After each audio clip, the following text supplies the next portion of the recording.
Lorsque les Égyptiens se lancent à la poursuite du peuple juif au début de notre paracha, Dieu dit à Moshe que son nom, comprenons sa puissance, se manifestera pour rendre justice aux nations. Ainsi qu'il est dit, j'accablerai de ma puissance Pharaon et son armée, et les Égyptiens apprendront que je suis l'Éternel. Le Midrash Rabbah ajoute qu'il en sera ainsi lorsque Mashiach viendra. Ainsi qu'il est écrit, je leur donnerai le signal et j'en délèguerai une partie sain et sauf vers les peuplades de Tarshish, de Poul, de Loud, de Touval, de Yavan, vers les îles lointaines où n'a point retenti mon nom, où n'a pas éclaté ma gloire. Et ils annonceront ma gloire parmi les peuples.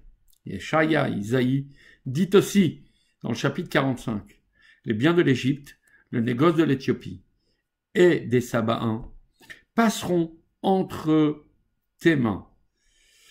Ces peuples suivront tes pas.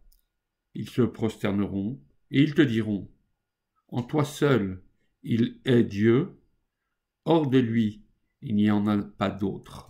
Les peuples prennent ici conscience de la présence divine. Puis le verset poursuit. En effet, tu es un Dieu qui se cache, le Dieu d'Israël libérateur. Le prophète Reskel confirme ce processus et dit, dans Ézéchiel donc, je ferai justice de lui et sur les peuples qui l'accompagnent.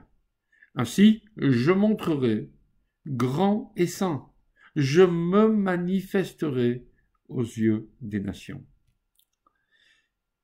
D'ailleurs, David annonce aussi dans les psaumes, Dieu est illustre en Judée, grand est son nom en Israël.